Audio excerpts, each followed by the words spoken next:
The sensor technician blinked at his display 3 times before calling over his supervisor. Something kept appearing at the edge of their scanning range, then vanishing before the system could lock onto it. Kravek walked across the command center of Border Station 47 and leaned over the worried technician's shoulder. "Probably just radiation from the nebula," Kravek said, watching the screen flicker. "We get false readings all the time out here." The technician nodded, but didn't look convinced. For the past 6 hours, these ghost signals had been increasing, always at the very limits of their sensors, always gone before anyone could investigate properly. Kravek returned to his station and filed a report under routine anomalies. In 3 decades of service to the Dalvan Empire, he had learned not to worry about every strange reading. Space was full of mysteries that meant nothing. His job was to watch for actual threats like rebel groups or foolish species that didn't understand Dalvan superiority. Across the galaxy on the Dalvan homeworld, Emperor Grath sat on his throne and accepted tribute from the Kelvin people. Their leader knelt before him, offering precious metals and technology in exchange for being allowed to survive. Grath barely glanced at the gifts. The Kelvin were the 43rd species to bow before the Empire in his reign alone. "Your obedience pleases us," Grath announced. "Serve well, and you will be protected. Resist, and you will be dust." The Kelvin leader trembled and backed away. Grath dismissed the ceremony with a wave and turned to his intelligence officer waiting in the shadows. "What news from the border regions?" Grath asked. "3 outposts have gone silent in the past month, Majesty," the officer reported. "No distress signals. No wreckage found. Search teams report nothing unusual at any location." Grath frowned. "Equipment failures? Perhaps. Or local rebellions.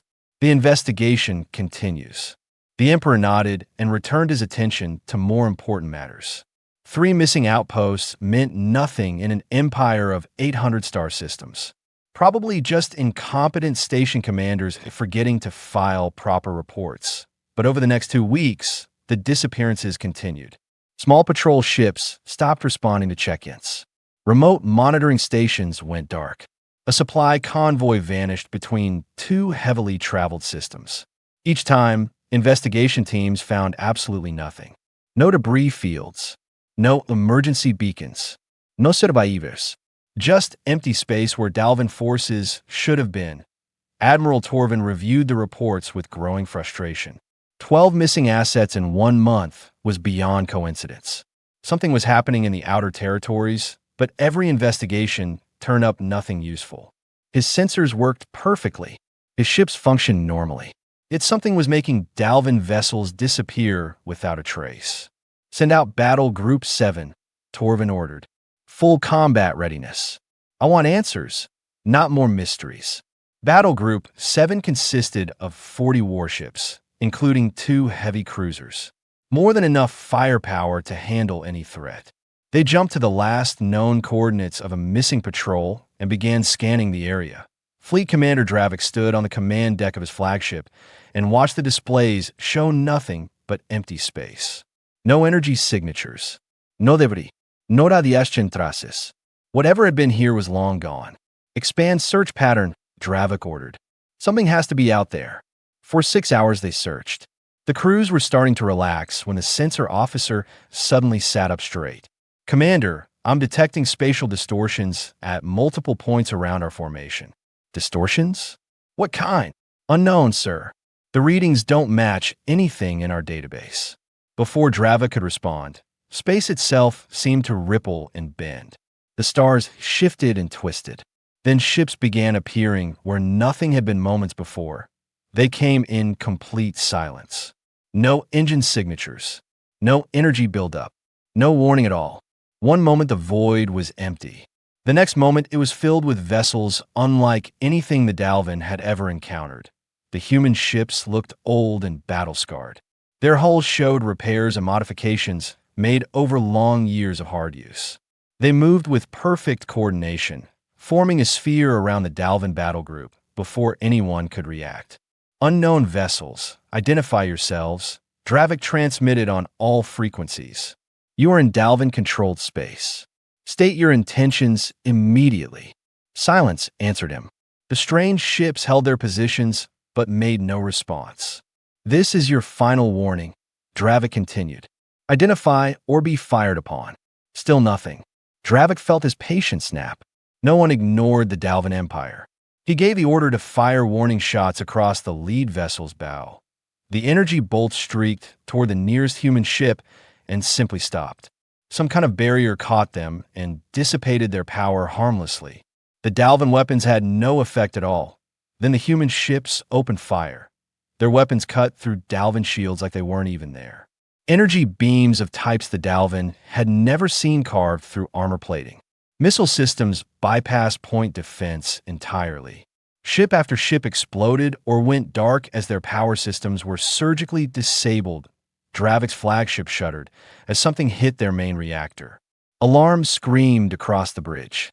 He grabbed his command console as the artificial gravity failed. All ships retreat.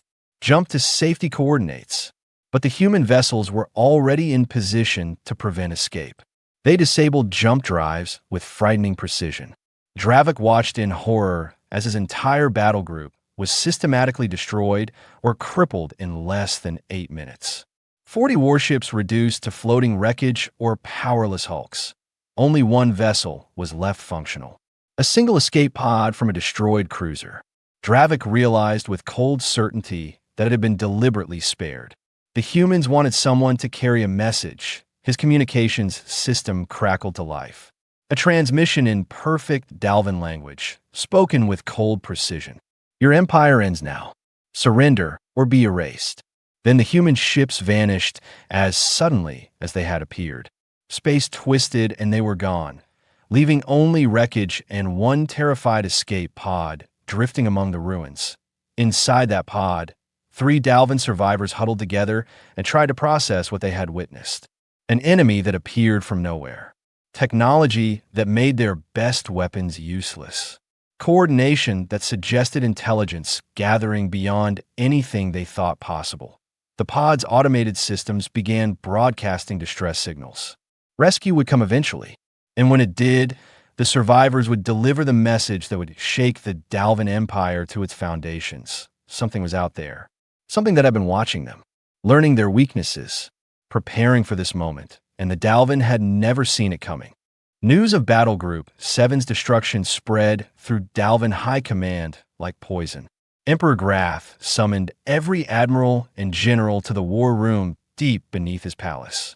The massive chamber filled with military leaders who had never known defeat. "Explain to me how 40 warships were destroyed in minutes," Grath demanded, his voice dangerously quiet. Admiral Torvin stepped forward, his uniform crisp despite the sleepless nights. "The survivors described technology we cannot counter, Majesty. Ships that appear without warning. Weapons that ignore our shields.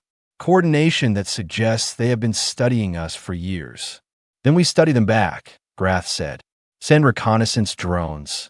Long-range scanners. Find where these ships come from. We have tried, Majesty. Our drones find nothing. It is as if they do not exist until they choose to appear." Grath slammed his fist on the table. "Nothing is invisible. Deploy every sensor array we have. I want our entire border monitored every second. And mobilize the first fleet. If these mysterious attackers want war, we will give them more than they can handle." Across the Empire, military bases received urgent orders. Shipyards went to maximum production.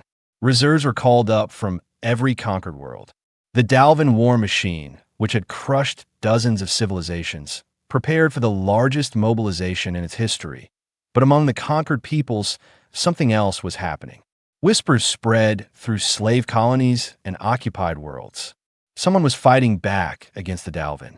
Someone powerful enough to make entire battle groups disappear. The rumors gave hope to populations that had forgotten what hope felt like. On the mining world of Kelvin 3, workers gathered in hidden groups after their shifts. "Did you hear what happened at the border?" one whispered. "The Dalvan lost 40 ships. Impossible. Nothing defeats the Dalvan. The guards are nervous. I have seen it. They check their weapons more often. They watch the sky."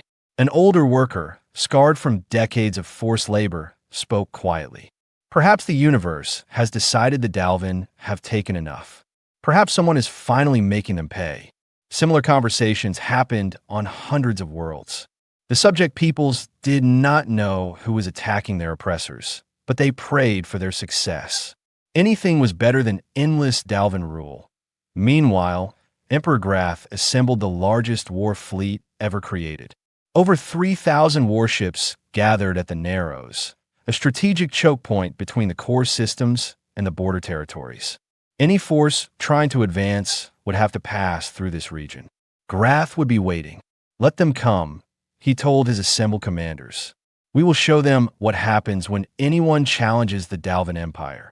The fleet arranged itself in perfect defensive formation. Sensor nets stretched across light years. Patrol groups maintained constant vigilance. Nothing could approach without being detected. Nothing could pass without being destroyed. For 5 days, they waited. Crews remained at battle stations. Sensors swept space continuously. The tension built with each passing hour. Then, on the 6th day, the humans came. They did not approach from the expected direction. They appeared inside the Dalvin formation, already past the sensor nets, already among the carefully positioned ships. Space rippled, and human vessels materialized in the gaps between Dalvin battle groups. Chaos erupted instantly. Dalvin ships tried to turn and target enemies that were suddenly all around them. Commanders shouted contradictory orders. The perfect formation became a confused mess as vessels tried to avoid colliding with each other while tracking fast-moving targets. The human ships struck with devastating efficiency. They did not try to destroy everything. Instead, they targeted specific vessels. Command ships lost power. Carriers found their flight decks crippled. Communication relays went silent. The humans were surgically dismantling the fleet's ability to coordinate. Emperor Grath's flagship, the Eternal Dominion, found itself surrounded by 6 human vessels. They did not fire immediately. Instead, they moved in a precise pattern, cutting off any escape route. All weapons, fire at will. Grath screamed. Every gun on the massive battleship opened up. Energy bolts and missiles filled the space around them. But the human ships danced through the barrage, their movements predicted by systems that seemed to know where each shot would go before it was fired. Then they returned fire. Precision strikes hit the Dominion's engines. Secondary blasts disabled weapon systems. A final shot destroyed the main communications array. The flagship went dead in space, powerless but intact. Across the battle zone, the pattern repeated. Human ships appeared, struck key targets, and vanished before Dalvin forces could respond effectively. Within 2 hours, the Great Fleet was scattered and broken. Hundreds of ships floated helpless. Others fled in disorder. The mighty formation that was supposed to crush any enemy had been torn apart. But the humans were not finished. Every Dalvin vessel, still capable of receiving transmissions, suddenly heard the same broadcast. Data streamed across their systems, showing things that made blood run cold. Complete schematics of every Dalvin military installation, patrol routes and schedules, communication codes, supply lines, troop deployments, everything. The humans had infiltrated Dalvin networks so thoroughly that they knew more about the Empire's military than most Dalvin officers did. A voice spoke in perfect Dalvin. We have been watching you for 23 years. We know every ship, every base, every weakness. Your empire was built on conquest and cruelty. We will take it apart piece by piece. Surrender now or face complete destruction. Grath stared at the data, flooding his screens. 23 years. These attackers have been studying the Dalvin for more than 2 decades, learning everything, preparing for this moment. He had been so confident in Dalvin's superiority that he never imagined someone might be patient enough to prepare so thoroughly. The human ships began to withdraw, vanishing back into whatever invisible state allowed them to move undetected. But before they disappeared completely, one more message arrived. You destroyed our colony at Refuge 7. You killed 12,000 humans. You did not even know we existed. Now you will learn what it means to murder those who are not forgotten. Then they were gone. The Dalvin fleet drifted in ruins. And Emperor Grath finally understood that his empire faced an enemy unlike any it had encountered before. An enemy that fought not with mindless rage, but with cold, calculated vengeance. The shattered remnants of the Dalvin fleet limped back to their core systems carrying news of catastrophic defeat. Emperor Grath returned to his throne world in a commandeered cruiser, his flagship still drifting powerless at the Narrows. For the first time in centuries, genuine fear rippled through the Dalvin leadership, but fear had another effect. On conquered worlds across the Empire, the subject peoples sensed weakness. Guards noticed slaves whispering more boldly. Workers moved with less defeated postures. The carefully maintained control through intimidation began to crack that on Kelvin 3. The mining operation ground to a halt when workers simply stopped reporting for shifts. Dalvin overseers rushed to enforce discipline and found themselves facing organized resistance for the first time. The Kelvin workers had crude weapons and determination fed by hope. The Empire is falling, the scarred elder told his people. The time to strike is now, while they are weak. Uprisings erupted on 17 worlds simultaneously. Dalvin garrison commanders called for reinforcements, but found military resources stretched impossibly thin. The Empire had always maintained control through overwhelming force projected from central locations. Now those forces were scattered, damaged, or desperately needed elsewhere. What the Dalvin commanders did not know was that human agents had been on these worlds for months. Not soldiers, but specialists in communication and coordination. They had made contact with resistance movements, provided intelligence on guard rotations and weapon storage, and most importantly, established encrypted networks that allowed separate uprisings to synchronize their timing in orbit above Kelvin 3. A Dalvin destroyer prepared to bombard the rebellious mining complex. The captain had his finger on the firing control when his ship suddenly lost power. Every system went dark. Through the viewport, he saw a human vessel appear alongside, close enough to touch. His communications sparked to life. Bombardment of civilian populations is a war crime. Power down your weapons or be destroyed. The captain reached for his sidearm in futile rage, but his crew was already surrendering. They had seen what human weapons could do. Resistance meant death. Similar scenes played out across multiple systems. Dalvin forces attempting to crush rebellions found human ships appearing to prevent massacres. The humans did not fight fair battles. They materialized, disabled key targets, and vanished before organized responses could form. Hit-and-run tactics that left Dalvin commanders chasing ghosts. Back on the homeworld, Grath convened emergency sessions with his High Council. Maps displayed the spreading chaos. Red zones marked rebellious systems. Yellow indicated unstable regions. Green for secure territory was shrinking daily. We need to consolidate, Admiral Torvin advised. Pull back to defensible core systems. Let the outer territories go until we can regroup and rebuild. Never, Grath roared. We do not surrender territory. Every system is ours by right of conquest. Then we will lose everything trying to hold what we cannot defend, Torvin said quietly. An intelligence officer entered with urgent reports. Majesty, we have identified supply convoys being attacked. Not destroyed, but captured intact. The humans are taking our resources, and they're not keeping them, another officer added. Our sources report human ships delivering captured Dalvin supplies to liberated worlds. Medical equipment, food stores, construction materials. They are helping our former subjects rebuild. Grath struggled to understand the strategy. They arm our enemies against us. No, Majesty. They prevent starvation and chaos. It appears they actually care about civilian populations. This concept was so foreign to Dalvin thinking that several council members looked confused. Caring for conquered peoples was not something the Empire had ever considered. You took what you wanted and let the survivors fend for themselves.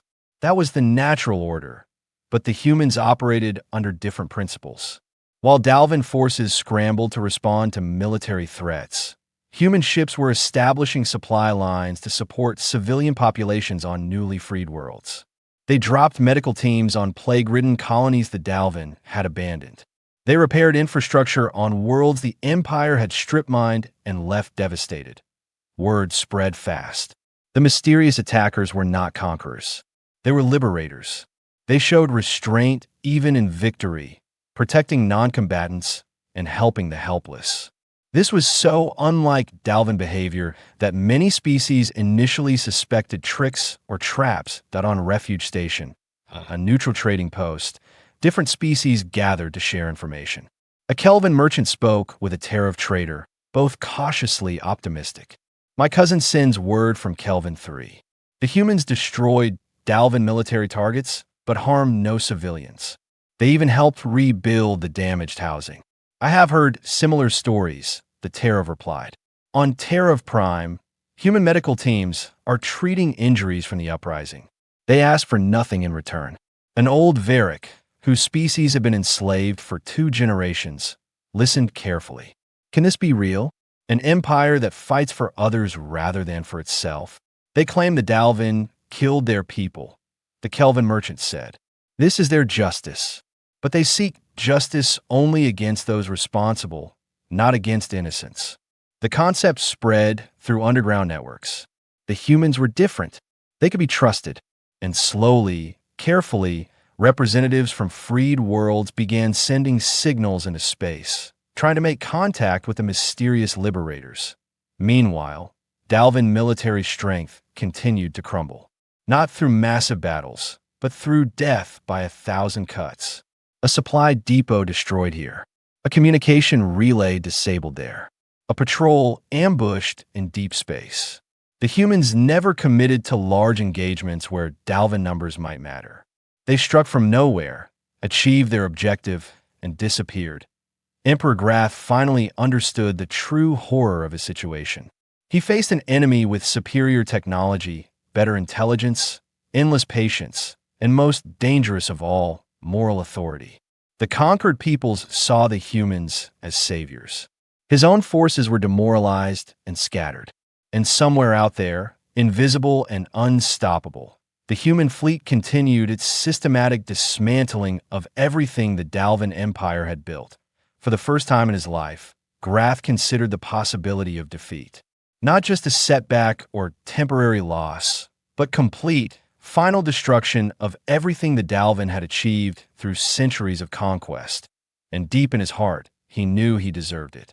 6 weeks after the Battle of the Narrows, the Dalvin Empire had shrunk by nearly 30%. Entire sectors declared independence. Former subject species formed provisional governments under human protection. The great war machine that had dominated this region of space for 3 centuries was collapsing from within. Grath stood alone in his throne room, staring at tactical displays that showed nothing but retreat and failure. His generals had stopped offering confident plans. His admirals avoided his presence. Even his palace guards seemed nervous, as if expecting human soldiers to materialize from thin air at any moment that a communication request arrived on secure channels. Grath almost ignored it, then noticed the source. A captured Dalvin commander being held by human forces. He accepted the transmission with trembling hands. The screen showed Commander Dravik, the officer who had led Battle Group 7 into that first disastrous encounter. He sat in what appeared to be a clean, well-lit cell, unharmed but clearly shaken. "Majesty, they wanted me to speak with you," Dravik said. "The humans. They showed me something. What propaganda have they filled your head with?" Grath demanded. "Not propaganda. Evidence. Majesty, do you remember the refuge system? 23 years ago, we sent a battle group to clear it for a mining operation." Grath searched his memory. 23 years ago. Thousands of operations. Hundreds of systems. Vaguely. What of it? The system was listed as uninhabited. But it was not. There was a colony. A human colony. 12,000 people living on the 3rd planet. Impossible. We scanned thoroughly. Dravik's face showed pain. "They show me our own records, Majesty." The scanning officer detected life signs and reported them. His superior officer ordered him to reclassify the planet as uninhabited. The mining operation was behind schedule. Admitting there were inhabitants would have meant delays for proper conquest procedures. Grath felt something cold in his stomach. Continue. We bombarded the planet from orbit. Standard procedure for clearing unwanted obstacles. We destroyed everything. Cities, farms, research stations. We killed 12,000 humans in 6 hours. Then we strip mined the planet and moved on. If they all died, how do the humans know this? One ship escaped, a small courier vessel that was in orbit when we arrived. It witnessed the bombardment. It tried to fight, but had no weapons. So it ran. It transmitted everything it saw back to human space before our missiles destroyed it. But the ship bought enough time. The message got through. Grath sat down heavily. They have known for 23 years. Yes, Majesty. And they spent every single day of those years preparing, building this fleet, training these soldiers, studying us, learning our weaknesses, coordinating with the peoples we have oppressed. All of it aimed at this moment. The screen shifted. A human appeared, wearing a simple uniform with minimal decoration. She looked to be in her 50s, with gray hair and tired eyes that had seen too much. Emperor Grath, she said in flawless Dalvin. I am Admiral Rachel Osei.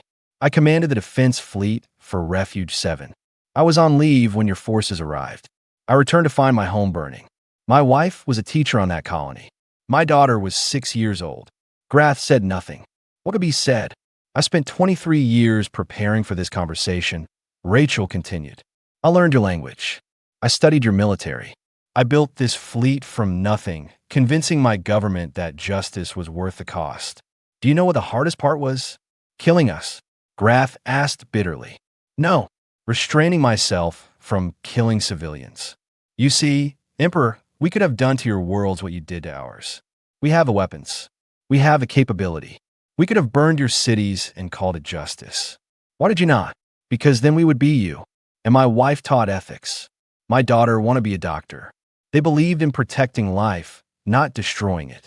So I honor their memory by being better than you, by fighting only your military, by protecting civilians, by building instead of just burning. Rachel leaned forward. But make no mistake, we will dismantle your empire completely. Every military asset, every weapon, every ship. You will be left with nothing except the knowledge that your cruelty created this outcome. If you are so merciful, why not accept our surrender? Grath asked. You have not offered real surrender. You keep trying to negotiate, to preserve some power, to maintain some dignity. But there is no negotiation. You destroyed a world full of innocence because it was convenient. The penalty is total defeat, complete accountability. The transmission ended. Grath sat in silence, processing what he had learned. 23 years of preparation. An entire fleet built for revenge. But revenge tempered with mercy for the innocent. It was incomprehensible from a Dalvin perspective. His communication officer rushed in. Majesty, we are receiving surrender requests from 15 more systems. The governors asked permission to negotiate local ceasefires with human forces. Denied. The Empire does not surrender. Majesty, our supply lines are collapsing. The humans destroy every convoy. Our forces have ammunition for perhaps another month of sustained combat. Then we fight for a month against an enemy we cannot track, that appears and disappears at will. Majesty, we are losing entire battle groups to ambush tactics. Our soldiers are demoralized. Many are deserting. Grath stood and walked to the window overlooking his capital city. Millions of Dalvin lived normal lives down there, unaware that their empire was dying. They had grown up believing in Dalvin superiority, in a natural right to rule others, in the idea that strength meant you could take whatever you wanted. But the humans had proven something different, that patience and preparation could defeat raw power, that fighting for justice gave strength that fighting for greed could never match, that caring for others, even enemies, was not weakness, but a different kind of strength. The empire would fall. Grath finally accepted that truth. The only question remaining was how many would die before he admitted it officially. How much more suffering would his pride demand? He turned to his communication officer. Send a message to all remaining military forces. Cease offensive operations. Maintain defensive positions only. No more attacks on civilian populations. It was not surrender, but it was the beginning of acceptance. The Dalvan Empire was ending, brought down not by superior numbers, but by an enemy that had learned the value of restraint even in righteous anger. The final weeks of the Dalvan Empire played out not with dramatic battles, but with quiet collapse. Systems that had been held for generations simply stopped obeying orders from the homeworld. Governors made their own deals with local populations and human forces. Soldiers laid down weapons and went home. Grath watched it all happen from his increasingly isolated palace. His high council had disbanded. Most ministers had fled to neutral territories.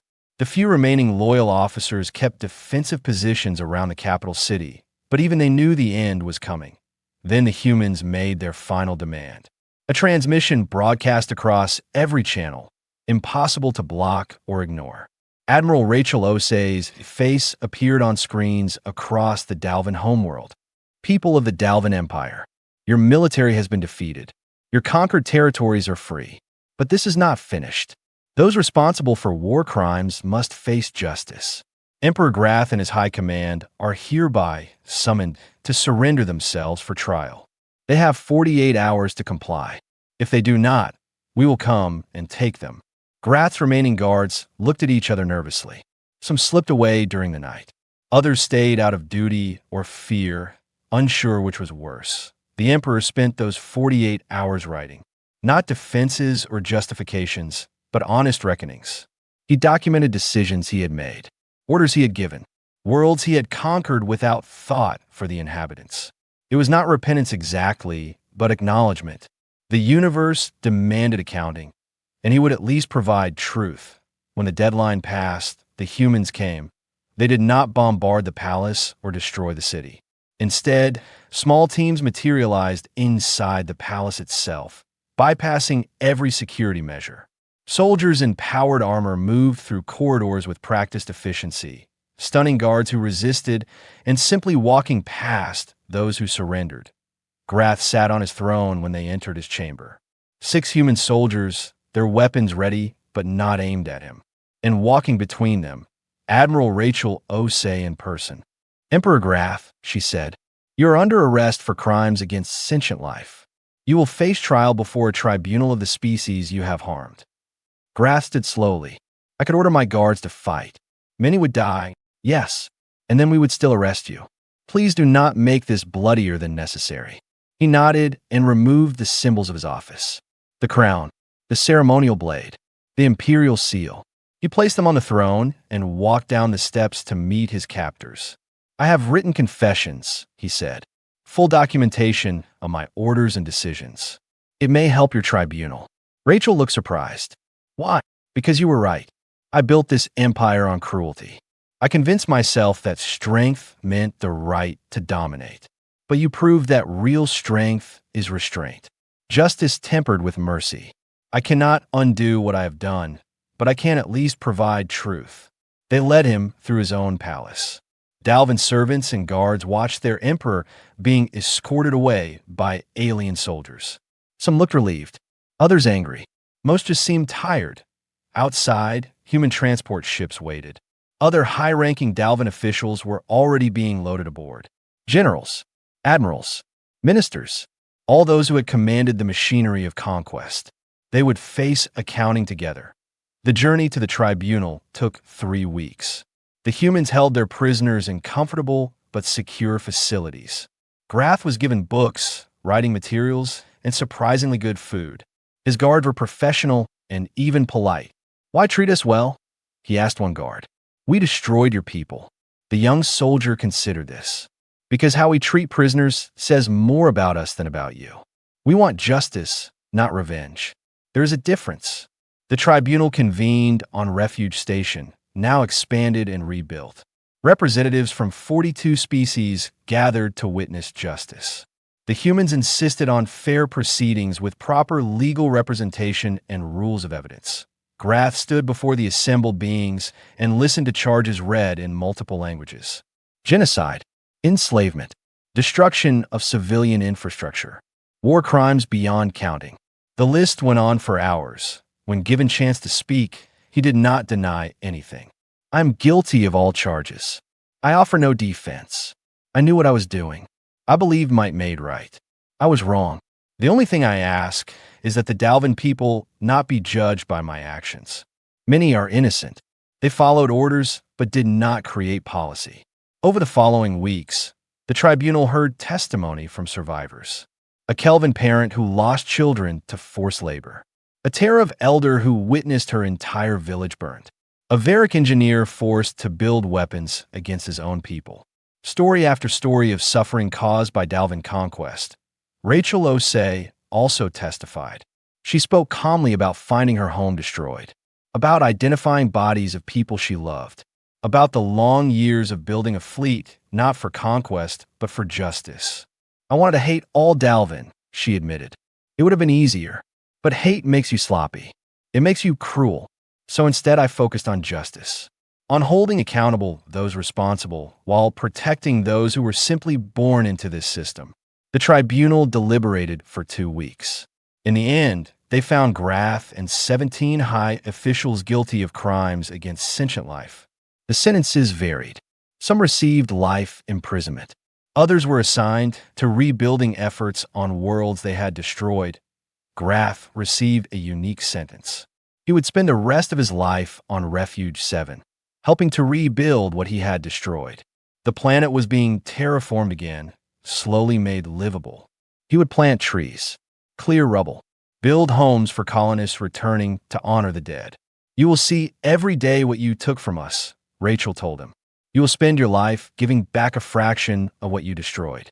And perhaps, in time, you will understand why we chose this over simply killing you. As Dalvin prisoners were escorted to their various sentences, the tribunal turned to the question of what came next. The Empire was gone. Hundreds of worlds needed new governments. Species needed help recovering. And someone had to ensure this never happened again. The humans surprised everyone by refusing leadership positions. We came to end tyranny, not create a new empire, Rachel explained. We will help rebuild. We will share technology. But you must govern yourselves. Representatives from freed species looked at each other.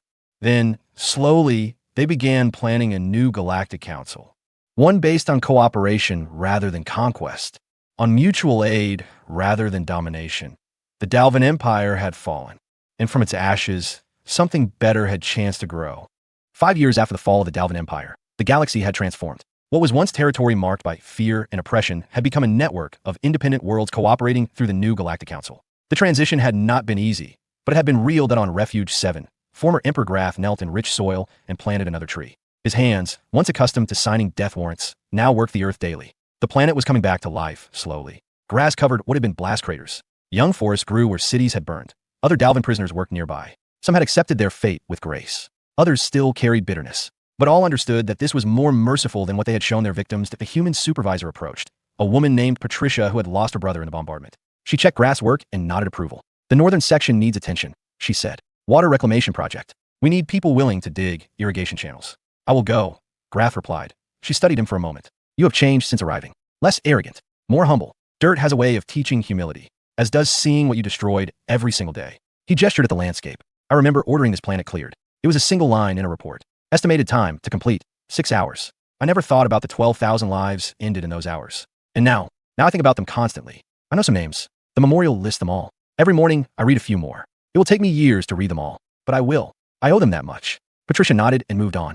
Grath returned to his work, knowing this was his life now. Some might call it punishment. He called it the smallest possible payment for an enormous debt. Across the galaxy on the new council station, representatives gathered for their annual summit. The Kelvins sent their chief diplomat. The Terav brought proposals for expanded trade. Even some Dalvin worlds, now independent democracies, participated as equal members. Admiral Rachel Osei attended as an observer, not a leader. She had retired from military service but stayed involved in recovery efforts. When called to speak, she addressed the assembled beings with familiar directness. 5 years ago, we destroyed an empire built on conquest. Today we are building something better, but we must remain vigilant. History teaches that power corrupts. Systems meant to protect can become systems of oppression if we stop paying attention.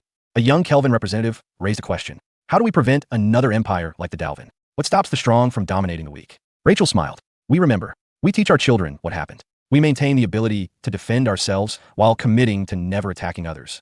And we keep talking to each other. Communication prevents the isolation that breeds fear and aggression.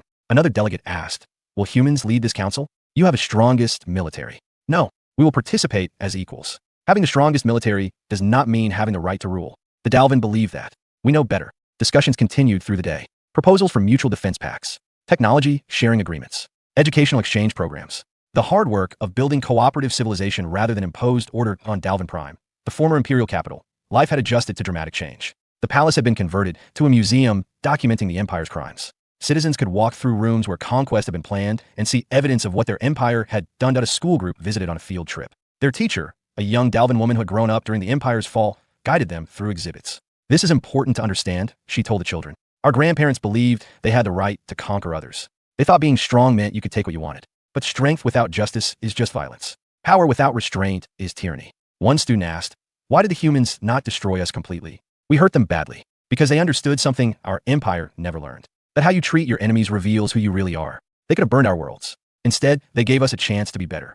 Now we must prove worthy of that chance. The children moved through exhibits showing the destruction of Refuge 7. Images of the planet before and after bombardment. Lists of names of those killed. Testimonies from the single ship that escaped. It was difficult history, but necessary.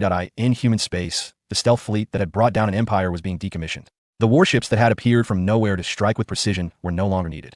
Admiral Rachel stood on the observation deck of her flagship one final time before it was converted to civilian use. That a younger officer stood beside her. What will you do now, Admiral? I have an offer teaching position. Military history and ethics. Apparently, my experience is valuable for training the next generation. Will you teach them how to build stealth fleets? Rachel shook her head. I will teach them when war is necessary and when it is not. How to prepare for threats without becoming threatening. How to use power responsibly. The stealth technology helped us win, but restraint and victory is what allowed real peace.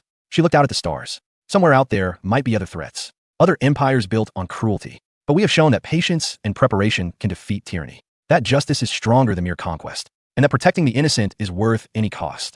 Years later, a young student on Refuge 7 walked through growing forests and found an old man tending memorial gardens. She did not recognize former Emperor Graf, now simply another worker maintaining the planet. What are you planting? She asked. Memory trees. One for each person who died here. In another decade, this will be a forest of 12,000 trees. A living memorial. Did you know any of them? No, but I'm responsible for their deaths. So I make sure they are not forgotten. The student helped him plant. When finished, she asked, do you think the galaxy is better now than before? Graf considered carefully. It has a chance to be better. We learned that domination creates only suffering. Cooperation creates possibility. It is a lesson bought with terrible cost, but maybe it will last. Maybe future generations will remember and choose differently than we did. The human fleet had emerged from nowhere and erased an empire. But more importantly, they had shown that strength without cruelty was possible. That justice could be